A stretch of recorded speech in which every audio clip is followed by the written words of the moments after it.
So I guess I'm trying to find some optimism in the couch cushions here, Hmm. Josh. What do the next midterms look like? Yeah, Can we blue wave them? but I mean, Yeah, I can't even begin to think about that right now. Like, what is the path forward? Like, yeah. what I mean, we don't even have the full House race results yet. It's Hmm. very tight. I guess let's start there. Yeah. Well, that's like the mood on that has kind of shifted. Either way, the chamber is going to be decided within a few seats. The Republican House majority there, like if they have one, is going to be very small. If Democrats can get the 218, their majority will be very, very small. It does put something of a wrench into like the possibility of Republicans like passing these major bills. But the problem is that like there just aren't too many Republicans who like you could in the House you could see as potential defectors to like these big agenda pieces. If Democrats do have the House, they could have some degree of leverage over Trump. They could maybe threaten shutdowns to stop certain policies. They could like block the passage of maybe like an overhauling of the tax code through reconciliation. Republicans aren't going to be like getting rid of the filibuster to pass their agenda because they don't really need to. But McConnell said, like that they're not going to be like overhauling that. Like that's they see that as far more important to stop potential Democratic bills than to pass their own legislation. Uh, the problem is that like you're at a point where they can do a lot through the executive. I think Dave Weigel said like they like can just get their court appointments through. You could have Alito and Thomas both retire, and like the court now has five young Trump members making up a majority, and they can like feasibly like get whatever they want through the courts. They can get the courts to agree with whatever executive actions they take, and they can try to change things through that in a way that like the liberals just can't, but the court's not in their favor.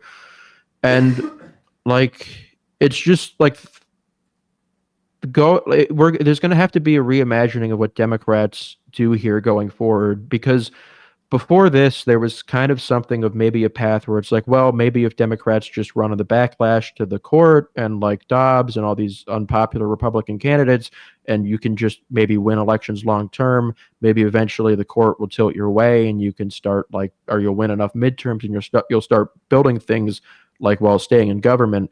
That seemed to be a possibility after 2022. Now it's the band-aid in a sense has really been ripped off. Like the worst case scenario has come to pass in terms of Republicans taking power and being able to do what they want.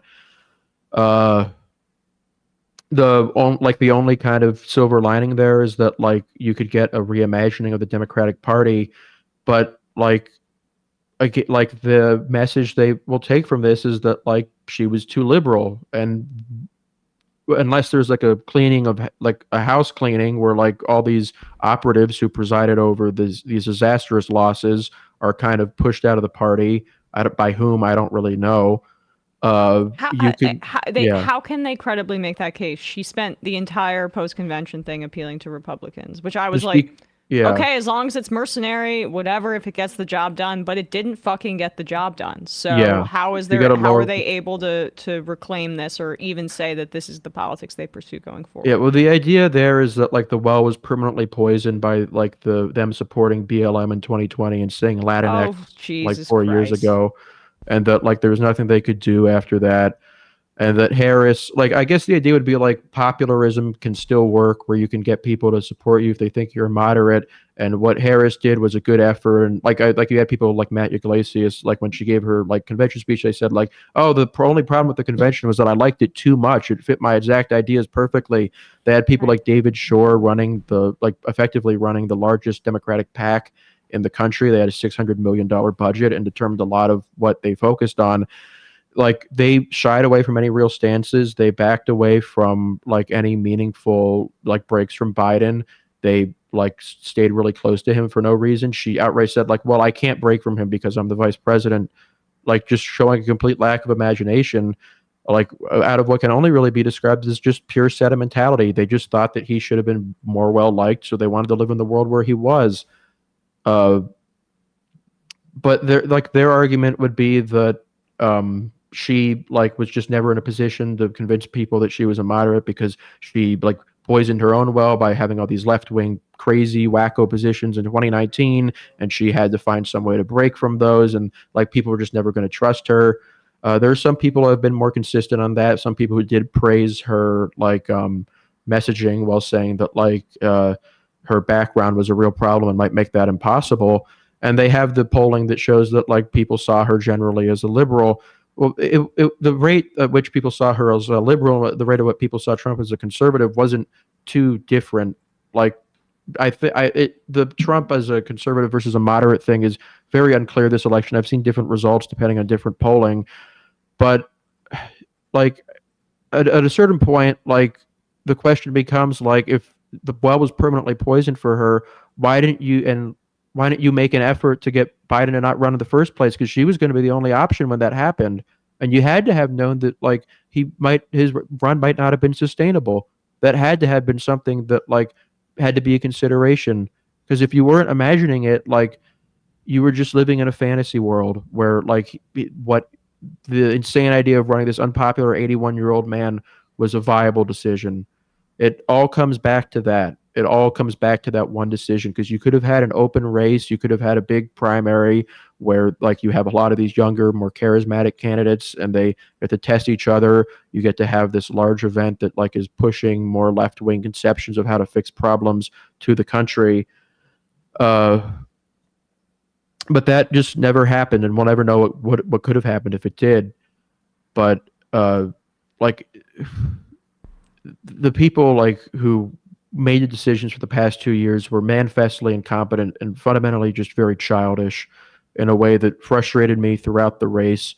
I thought that like they could be bailed out off of public anger towards Trump at the end of it because of the way that these indicators broke and the way pollsters behaved in 2022, where they were very conservative. But it just never came together. They were who we thought they were. Yeah. 2028. Is that what you're looking towards for some of the deep bench of these? I know you're a Whitmer stan. Yeah. But I mean, you know, the happiest She was guy good for this year, like, but like for 2028, it's like you're just kind of a centrist. Like you're not. She was just like in my mind was a liberal who like I was very confident who could win. But now that the field is totally open, there's like anybody who could possibly run, and I don't think it's worth committing oneself to any one person yet. It might be somebody who we've never heard of. Oh well, for my money, you know, I'm really rooting for Josh Shapiro. Yeah, he's awesome. He's fucking pissed off that she didn't win Michigan and Wisconsin, so he can't say that he would have single-handedly carried the race. But he'll 100% run, and that'll be awesome. That'll be great because they will have a very big narrative around him.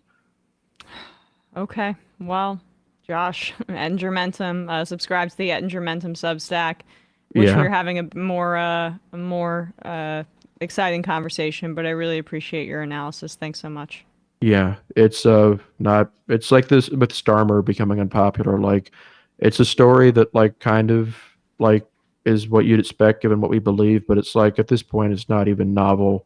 Like we've been through this before. It's just frustrating. And the Starmer point, Matt had made that maybe like a month ago that this is what the lesson they were taking. And yeah, they had Labor Party strategists come in to help manage the campaign. Okay.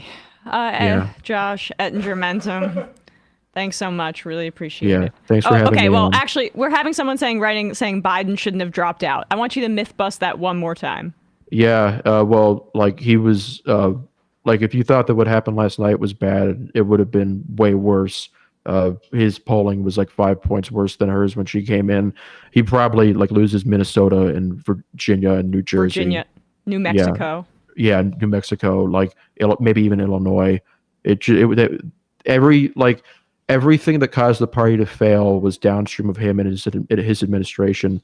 We saw in these potentially decisive states there was a plurality or majority of the population of these places that were open to voting for Democrats, and they didn't for Harris because of the administration she's connected to, and maybe like her own personal like lack of experience and her lack of charisma and indecisiveness. But that's all downstream from the decision Biden made to pick her 4 years ago. Like his presidency just was a profound failure in what it could have been. He really did not accomplish what he set out to. Yep. All right. Well, thanks so much, Josh. Appreciate your time. Yeah, thank you. Hey, folks, don't forget to hit the subscribe button and check out our daily show. We do it every day at 12 p.m. Eastern for about 2.5 hours. We even take phone calls. You should check that out.